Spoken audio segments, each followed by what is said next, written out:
What's up YouTube, Capital G here, talking about Firewall Dragon in this video and asking the question, did Konami and the TCG just inadvertently reveal over the weekend that they are not going to be touching Firewall Dragon on the Forbidden and Limited list anytime soon? This is actually a very interesting situation, right? Because I had been planning on doing a topic this week that was similar to this video, but it was actually going to kind of pose the question, which is going to be, or what is going to be the first Link monster to ultimately get banned. And you know, I was gonna obviously talk about Firewall Dragon, but my pick was going to be Crystron Needle Fiber. Both of those cards are utterly ridiculous, causing a lot of OTK, FTKs, and whatnot. And then I was watching YCS San Diego, and Jerome Mikkel got on the mic, and he said this, and I'm gonna go ahead and roll a clip. He might play it because there is an OTK with Firewall Dragon for Trick Stars. An OTK with Firewall Dragon? What a shock. So now this is really interesting, right? Because clearly he says, kind of tongue-in-cheek with a little bit of sarcasm in there, but definitely there's some truth behind it. He basically is saying that, yeah, Konami is completely aware of all the firewall loops and all the degenerate nonsense that you can do with that card, and it kind of begs the question at that point, well, if Konami knows about Firewall Dragon and all the shenanigans that you can do with this card and all the looping and you know, Infernity FTKs that you can do with what's that card, like Amazonis Archer or whatever, like why haven't they just gone ahead and actually hit Firewall Dragon? And you can't even make the excuse of maybe it's not the right time, because didn't we just have a ban list like 2 weeks ago?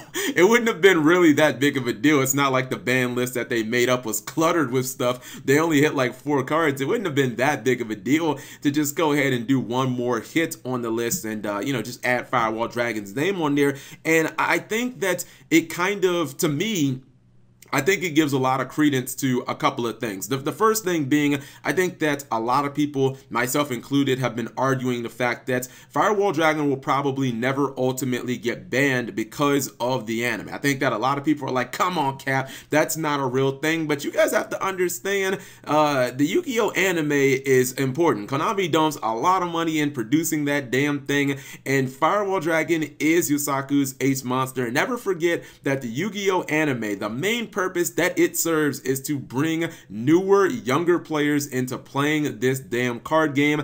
And I've always thought it's gonna look kind of, you know, suspect if you ban Firewall Dragon. Then you got all these 5- and 6-year-old kids who are like, yeah, I want to play Yu-Gi-Oh, I want to play Firewall Dragon Yusaku deck, mom. And then they can't because Firewall Dragon is banned when they go to like their tournament or when they go to their locals. Like, I don't know, I always thought that that was a bad look, but now it's looking like it could be a very real thing. And for those of you who are going to be like, oh, come on, Cap, who is Jerome Mikkel? He's nobody.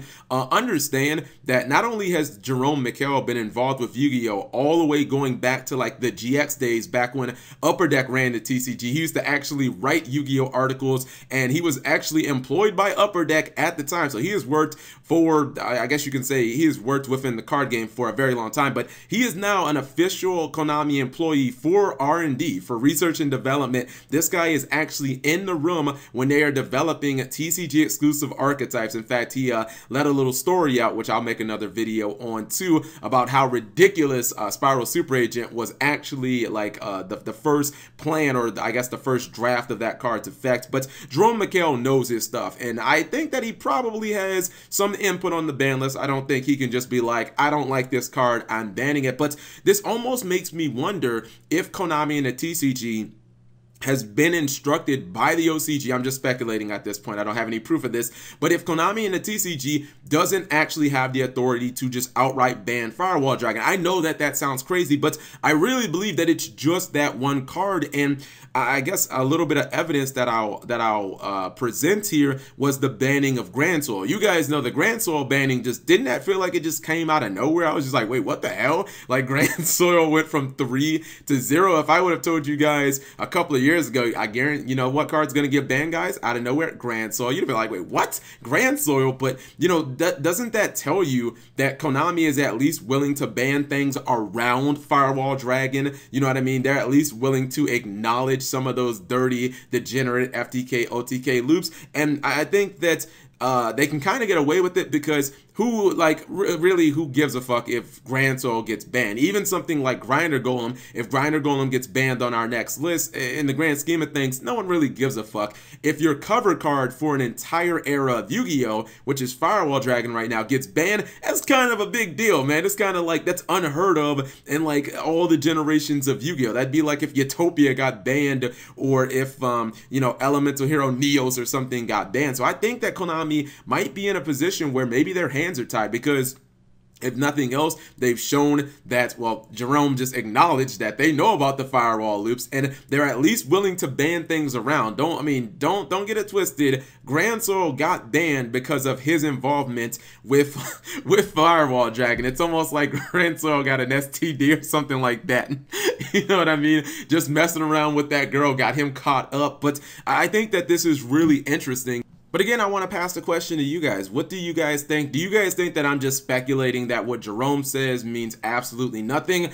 My personal opinion is I kind of think that this confirms that like Firewall Dragon is not, Firewall Dragon probably has no chance of getting banned. Konami and the TCG knows damn well about all these broken loops, and I think they're going to continue to do what they did with Grand Soul. I think that they're going to continue to hit random cards like, you know, the Tyrant Neptune and things that they know that they can ban. It'll look weird, but in the grand scheme of things, no one will really give a fuck. And I don't know, I feel like maybe they don't have the authority to actually ban Firewall Dragon. Just that one card, I feel like they don't have the clearance to actually do it. But again, this whole thing is kind of just speculation. I really think that this was interesting that Jerome was like, oh yeah, we know about all these firewall loops. What a shock. You know, Firewall Dragon's busted his shit, but we can't ban it because Konami don't want us to. Anyways, whatever you guys think, leave it in the comment section below. Thank you guys for watching. As always, subscribe if you have not already, and turn on those notifications for daily videos.